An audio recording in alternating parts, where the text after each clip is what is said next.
एक दिन में कुछ नहीं होता, प्रतिदिन अभ्यास करने पड़ते हैं। अर्जुन ने कहा, कृष्ण तुम भगवान हो, तुम चाहो तो मुझे महाभारत जिता दो, तुम तो भगवान हो।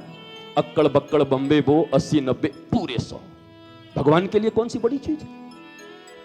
भगवान कहते हैं तू यही चाहता है ना, मनुष्य रूप में मैं भी आया, तू भी आया, तू ऐसा काम मुझसे करवाना चाहता है कि पूरी मनुष्य प्रजाति समाप्त हो जाए। ये गीता बनता भी क्यों, ये महाभारत हो भी क्यों रहे हैं? आने वाले उन पीढ़ियों के लिए कि ऐसा कार्य मत करना, ऐसा करना तो आनंद मिलेगा, ऐसा करोगे तो कष्ट मिलेगा, इसलिए हम महाभारत कर रहे हैं। और तू कह रहा है मैं मंत्र मार कर तुम्हें युद्ध जिला दूं, कर्म नहीं करना चाहते।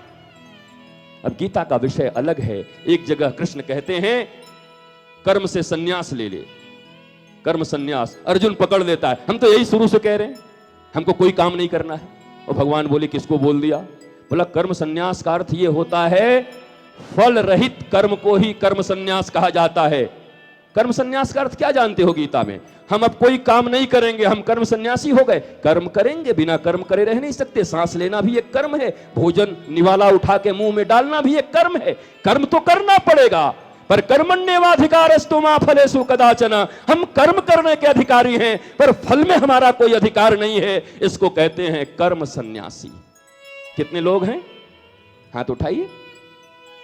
कर्म सन्यासी लोगों का चेहरा देखूं, आपके बगल में एक सेल्फी लूंगा कि एक कर्म सन्यासी मुझे मिले जो कर्म तो करते हैं पर फल की चिंता नहीं है। कौन है? हम मनुष्य हैं, क्षितिजल पावक गगन समीरा। इमोशंस है हमारे भीतर में, स्वीकार करना चाहिए। नहीं गुरुजी, अभी तो है हमारे भीतर में। जब कोई कर्म करते हैं तो परिणाम की इच्छा होती है कि अच्छा परिणाम आए। कोई पढ़ता है तो लगता है फर्स्ट डिवीजन पास करे, कोई चुनाव लड़ता है तो लगता है जीत जाऊं। कोई ना कोई तो आकांक्षा होती है गुरुजी, इसलिए कर्म सन्यासी अभी नहीं है। यह स्वीकार करने में क्या जाता है? लेकिन अंतिम पथ तो यही है कि कर्म सन्यासी बनने के बाद ही जीवन के टेंशन, डिप्रेशन, तनाव से मुक्ति मिल सकती है और एक मुक्त जीवन जी सकते हो। यह करना ही पड़ेगा। नहीं करते हो कोई बात नहीं, लेकिन दूसरा कोई रेमेडी अभी तक बना नहीं है। जो भी बना है वो कॉस्मेटिक है, सजावट है बाहर की। एक शादी हो रही थी और विदाई हो गई, और बाहर जैसे ही निकले दोनों तो भयंकर बारिश हो गई। और पति ने कहा कहां गई? बोला हमें, अरे तो तुझ चुड़ैल लग रही। वो ऐसी सजी थी बेचारी, पानी बरसा, पूरा मामला खराब हो गया। बोला तू ही है, तेरे से शादी? बोला हाँ। हे भगवान, इतना बड़ा भूल। बोला अब तो हो गया, अब तो ले चल, अब कोई उपाय नहीं।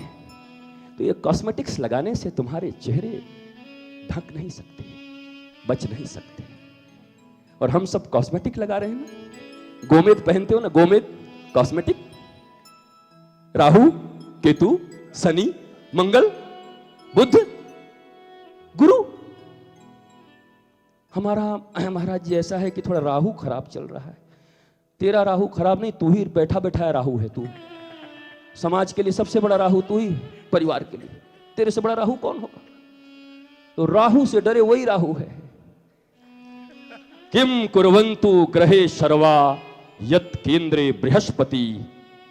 उस व्यक्ति के सारे ग्रह मिलकर कुछ नहीं बिगाड़ सकते जिसके केंद्र में बृहस्पति हो, अर्थात गुरु हो। अर्थात जो अपने गुरु को केंद्र करके चलता है उसको जीवन में कोई ग्रह कभी कुछ नहीं बिगाड़ सकते। यह शास्त्र है साहब, शास्त्र की वाणी है। किम कुर्वन्तु ग्रहे सर्वाजत केंद्रे बृहस्पति। नहीं बिगड़ा आरुणि का, नहीं बिगड़ा उपमन्यु का, नहीं बिगड़ा शिवाजी का, नहीं बिगड़ा विवेकानंद का। सब खड़े हो गए। क्यों? बोला गुरु जी है, केंद्र में गुरु हैं। गुरु को केंद्र करने, गुरु केंद्र में है, इसका मतलब बताइए मनीष जी। हाँ पिंटू बताओ, गुरु केंद्र में इसका मतलब कोई बताओ। गुरु केंद्र में बोलिए। नहीं वो तो आप, ये तो आपका सम्मान है मेरे लिए।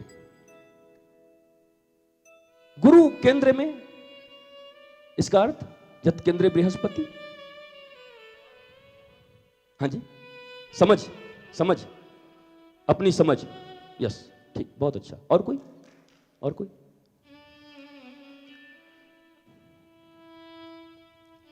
ये समझ, ये बोध निश्चित तुम्हारे ही भीतर है। कोई किसी को आनंद दे नहीं सकता, आनंद तुम्हारे भीतर है, डिस्कवर करना है बस। कुछ कूड़े ऊपर हो गए हैं। एक सफाई कर्मचारी की सहायता ले लो, और डू यू नो वो सफाई कर्मचारी कौन है? उसी को शास्त्र में गुरु कहते हैं। ये कोई महान आदमी नहीं, ये सफाई कर्मचारी है जो आपके हृदय में पड़े हुए उस कूड़े को साफ करने में अपनी थोड़ा सा योगदान दे सकते हैं। इसलिए मैं गुरु नहीं बनाता, ये अभिमान मत रखिए, वो तो सफाई कर्मचारी हैं। आपके आनंद के ऊपर बड़ी बड़ी लेयर, बड़ी बड़ी परतें पड़ गई हैं। आपके आत्मबोध के ऊपर ये संसार का शरीर ऊपर चढ़ के बैठा है, कामना वासना बैठी है। बस वो दोनों मिल जाएं, तुम अगर साथ देने का वादा करो तो हम यूं ही मस्त नगमे लुटाते रहें। अगर आप साथ दो तो कोई भी संत होगा, वो आपके धीरे धीरे आपके भीतर में जो डर्ट्स होंगे, जो गंदगियां होंगी, वो उसको रिमूव कर सकता है। पर आपको राजी होना होगा, आपको तैयार होना होगा।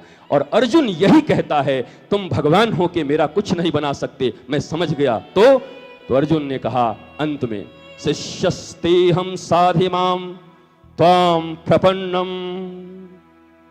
हे कृष्ण, अब तुम मेरे लिए भगवान नहीं हो। बोला फिर? आज और अभी से अर्जुन तुम्हें अपना गुरु मानता है।